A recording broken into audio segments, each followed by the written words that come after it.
guys, what's up? It's Sarah. Welcome to another story time. Today we are reading Cinderella. This is the last of our princess books, Cinderella, and then after that we are going to do animals, and then after animals we are going to do nature. So that is what we are gonna do. I'm trying to fix my thing. There we go. Okay, so Cinderella is what we're reading now. Find my Braille. Okay, Cinderella. Once upon a time, there was a gentleman who took for his second wife the proudest and haughtiest woman that was ever seen. She had two daughters. Two daughters who were just like her in every way, bad disposition and all. The husband had a young daughter of his own, but she was sweet and good. She took after her mother, who had been the best in the world. The marriage ceremony was hardly over when the stepmother's temper flared up. She could not abide this young girl, whose goodness made her own daughters seem more hateful than ever. She gave her the vilest household tasks. It was Cinderella who scoured the pots and scrubbed the stairs. Cinderella who polished the bedchamber of Madam and also those of her daughters. Make sure that I'm in frame here. And I need to skip the pictures. Yes, we need to do that. Skipping the picture.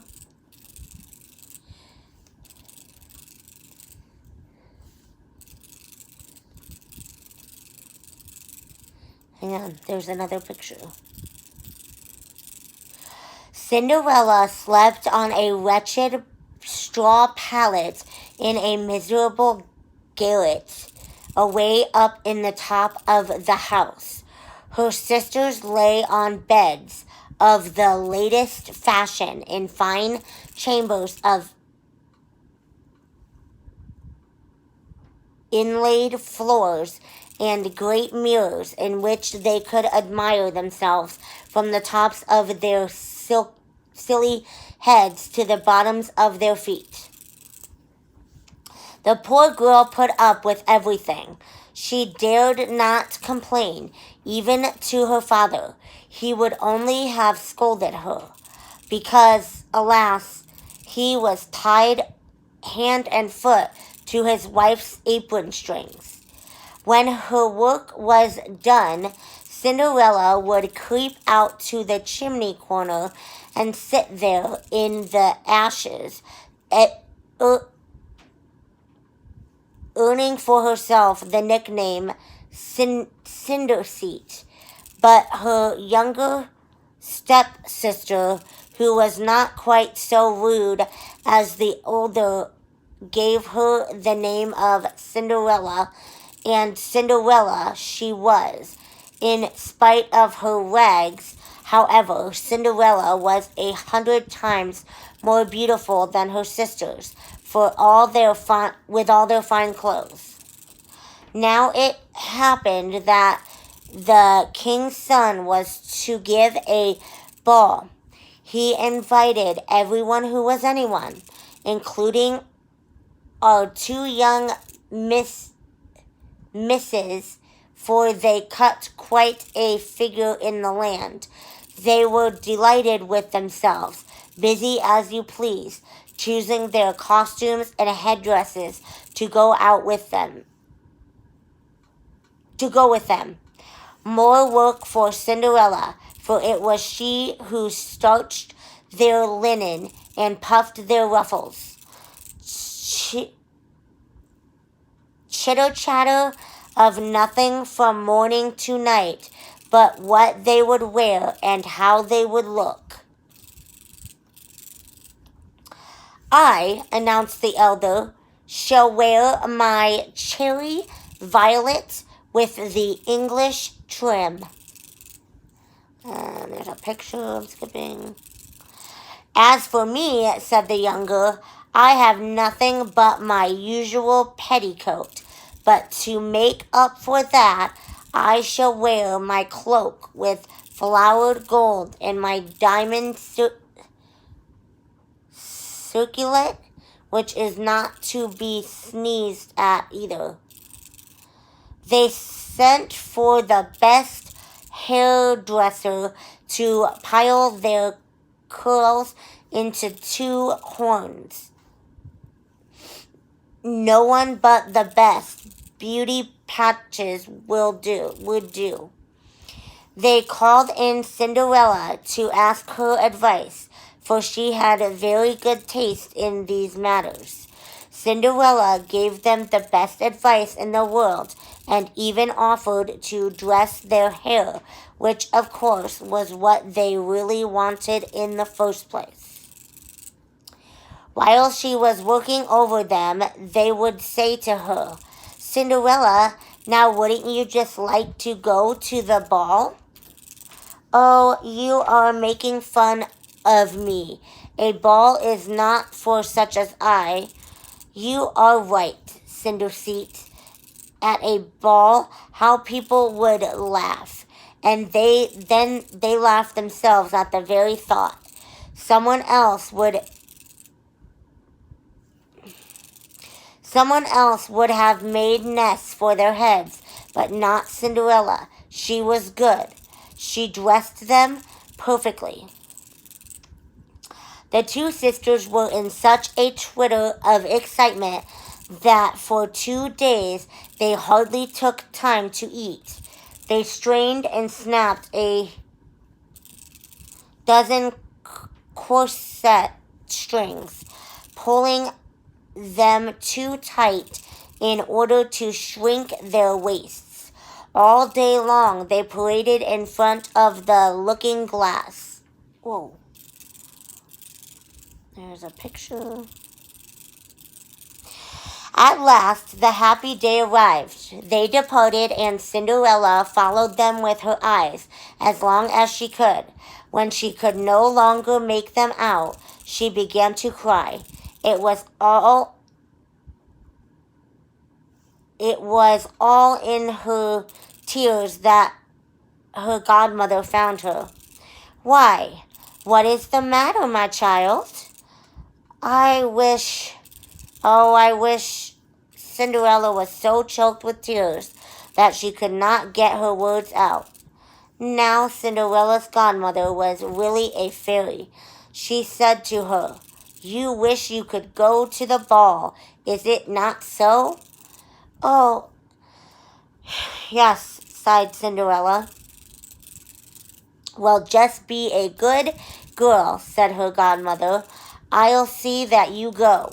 She took Cinderella into her chamber and said, "Now go into the garden and bring me a pumpkin." Cinderella ran to look for the most beautiful pumpkin she could find and carried it back to her godmother. How on earth could a pumpkin take her to the ball? Cinderella could not guess. Her godmother scooped the pumpkin all out, leaving only the rind. Then she touched it with her wand, and just like that, the pumpkin turned into a beautiful coach, gilded with pure gold. The fairy godmother then went to look for the mousetraps. In it were 6 sprightly mice. She told Cinderella to lift the door of the trap, and as each mouse scampered out, she tapped him with her wand. Each mice was instantly turned into a handsome, spirited horse, and there all in all was a fine set of 6 horses with a beautiful dappled mouse gray. "Now for a coachman. I'll go and see," said Cinderella. "If there's a rat in the rat trap, we can make a coachman out of him." "You are right," said her godmother. "Go see." Cinderella brought the rat trap in. It were 3 plump rats. The fairy chose the one that had the most handsome whiskers. When she touched him with her wand, there was a sleek coachman with the most elegant mustaches you have ever seen. Then the fairy godmother said to Cinderella, "Go now into the garden. Behind the watering pot you will find 6 lizards. Bring them to me."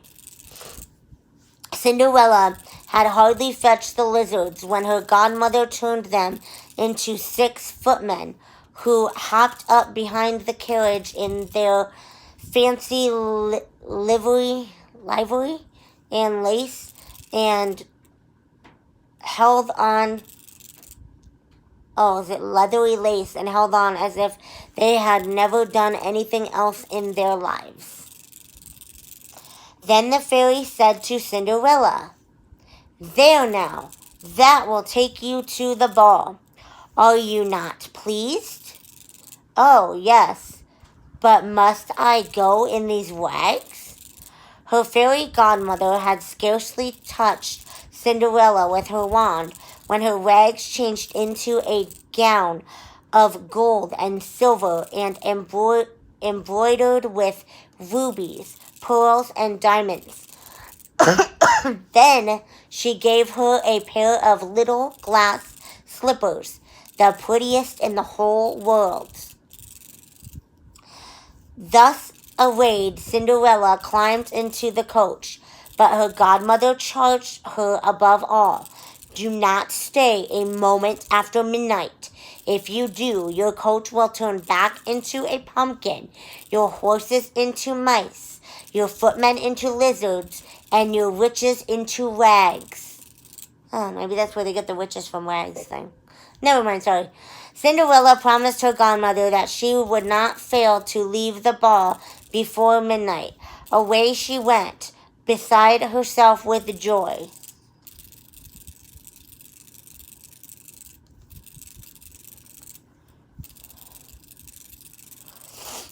Now when the king's son learned that a grand princess whom no one knew at all had just arrived at the palace, he ran out to receive her.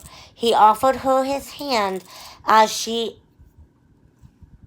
alighted from the coach and led her into the ballroom where all the company was assembled. Then a deep silence fell over the room. Everyone stopped dancing. The violin stopped playing. All eyes turned to the great beauty of this mysterious one. Only a low murmur rippled over the gathering. "Oh, how beautiful she is!" The king himself, old as he was, could not take his eyes off her, and whispered in a low voice to the queen that it had been a long time since he had seen anyone so charming and beautiful. The ladies were busy studying her headdress and her gown in order to have some maiden just like them the next day. If only they could find stuffs as fine, workmanship as skillful. The young prince conducted Cinderella to the seat of greatest honor, and then led her out on the floor to dance. She danced with so much grace that people wondered at her more than ever. A most splendid feast was served, but the prince did not take a mouthful, so intent was he in gazing at Cinderella. Cinderella went to sit near her stepsisters and paid them 1,000 courtesies. She shared with them some oranges and lemons which the young prince had given her. The sisters were completely astonished. They did not recognize her at all. Suddenly, Cinderella heard the clock chime 11 hours and 3/4. She immediately made a deep courtesy to the company and hurried off as quickly as she could. When Cinderella got home, she went to look for her godmother and thanked her. Then she told her how she longed to go to the ball the following night. The prince had begged her to come. While she was telling her godmother everything that had happened at the ball, her two stepsisters knocked on the door. Cinderella ran to let them in. "How late you are," she said, yawning, rubbing her eyes and stretching as if she had just waked out of a sound sleep. While they were gone, she had had no wish to sleep. "If you had come to the ball," said one, "you would not have been bored. I can tell you, a most beautiful princess came. The most beautiful princess anyone could ever hope to see. She paid us 1,000 courtesies. She gave us oranges and lemons." Cinderella was delighted. What was the name of this princess? They answered, "No one knows. The king's son is desperate. He would give anything to know who she is." At this, Cinderella smiled and said softly, "She was then so beautiful? My goodness, how lucky you are. Would I could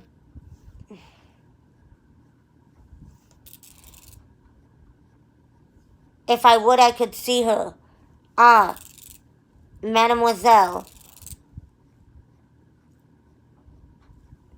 Javoti, lend me your yellow outfit that you wear for every day." "Really?" said Javoti. "I like that. Lend my clothes to a filthy cinder seat like you? I should be mad."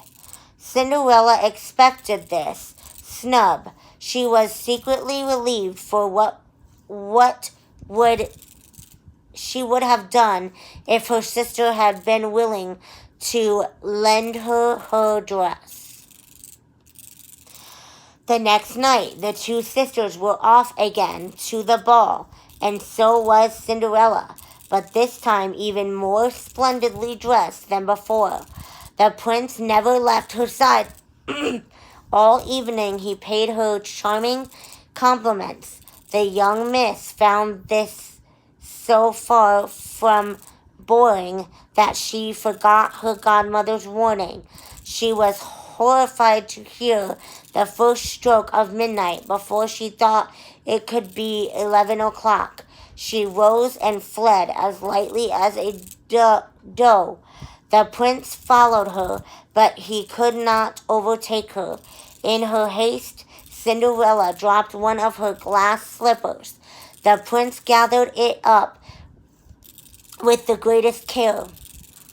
Cinderella reached home all out of breath, with neither coach nor footman, and in rags. Nothing was left of her finery but one little slipper, the mate to the one she had lost.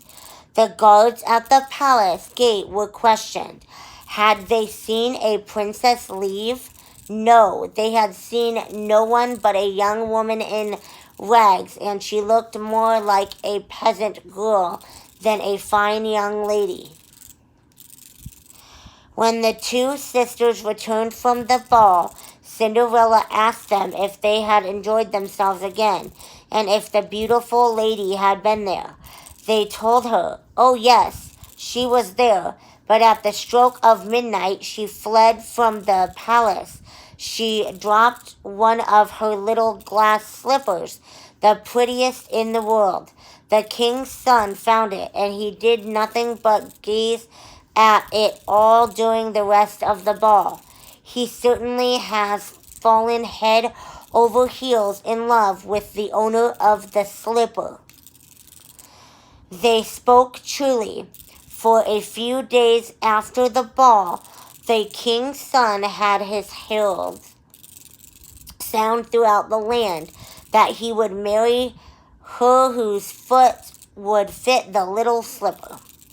First they tried it on princesses, then on duchesses, and all the ladies of the court, but it was no use. Then they brought it to the two sisters, who did their best to force their feet into the little slipper, but they could not.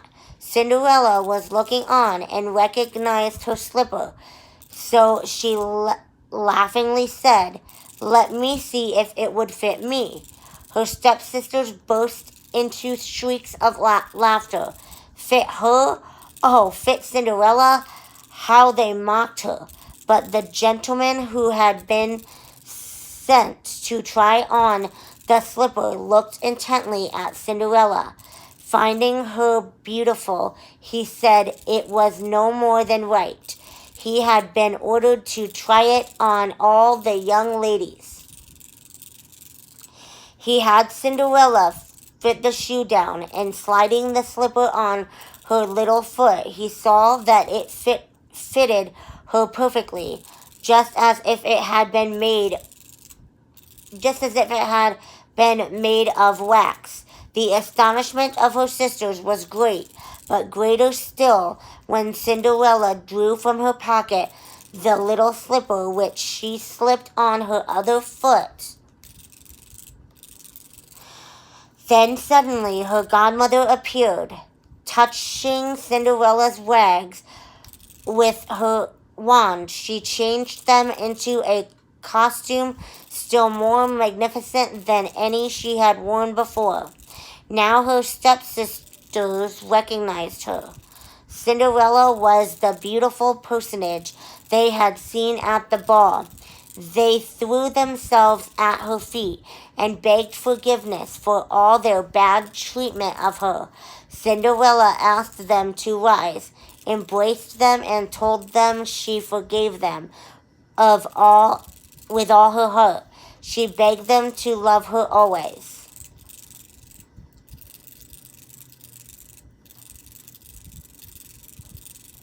Cinderella was conducted to the young prince, dressed as she was. He found her lovelier than ever, and a few days afterwards married her.